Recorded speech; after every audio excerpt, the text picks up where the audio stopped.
सतयुग के समय एक पवित्र नगर था, कुशावती। यह नगर अपनी समृद्धि, सभ्यता और भक्ति के लिए प्रसिद्ध था। लेकिन इस नगर का एक रहस्य था, जिसे राजा से लेकर आम जन तक कोई नहीं जानता था। नगर के बीचों बीच एक विशाल मंदिर था, यमेश्वर महादेव मंदिर।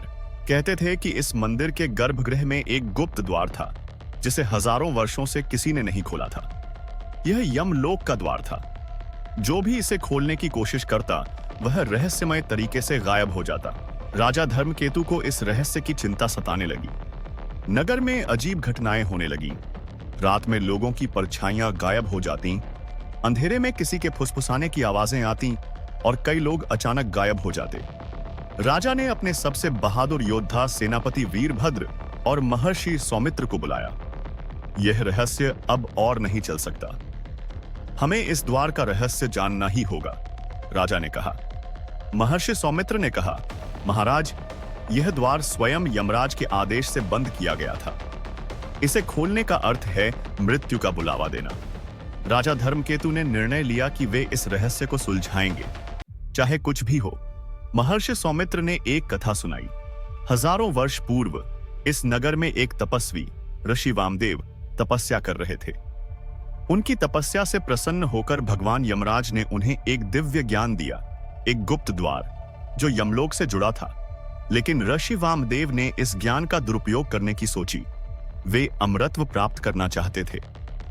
यमराज को यह स्वीकार नहीं था। उन्होंने इस द्वार को शापित कर दिया। जो भी इसे खोलने का प्रयास करेगा, वह मृत्यु से भी बदतर पीड़ा भोगेगा। लेकिन कुछ काले तांत्रिक इस द्वार की शक्ति को पाना चाहते थे और अब कोई इसे फिर से खोलने की कोशिश कर रहा है। रात होते ही नगर में अजीब घटनाएं बढ़ने लगीं। सेनापति वीरभद्र ने देखा कि मंदिर के पास कुछ रहस्यमयी छायाएं घूम रही थीं। जब वे पास गए तो वे परछाइयां हवा में घुल गईं। अचानक एक वृद्ध व्यक्ति मंदिर की सीढ़ियों पर गिरा। उसकी आंखें सफेद हो चुकी थीं और वह कांप रहा था। वह, द्वार मत खोलो, मौत, सिर्फ मौत, यह कहकर उसने दम तोड़ दिया। राजा धर्मकेतु, सेनापति वीरभद्र और महर्षि सौमित्र रात के तीसरे पहर मंदिर में पहुंचे। गर्भगृह का द्वार खुलते ही ठंडी हवा का एक तेज झोंका आया। सामने एक विशाल द्वार था, काले पत्थर से बना, जिस पर कई रहस्यमयी आकृतियां उकेरी गई थीं। द्वार पर लिखा था, जो भी इसे खोलेगा वह मृत्यु का दास बन जाएगा। महर्षि सौमित्र ने कहा, इस द्वार के पीछे एक गहरी सच्चाई छिपी है। इसे खोलने के लिए विशेष मंत्रों की आवश्यकता होगी। सेनापति वीरभद्र ने तलवार निकाल ली। अगर कोई शक्ति हमें रोकने की कोशिश करेगी तो मैं उसका सामना करूंगा। महर्षि ने मंत्रों का जाप शुरू किया।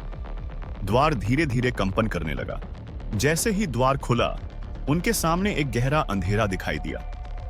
अंदर एक विशाल गुफा थी, जिसमें हजारों प्राचीन मूर्तियां थीं, कुछ इंसानों की, कुछ राक्षसों की।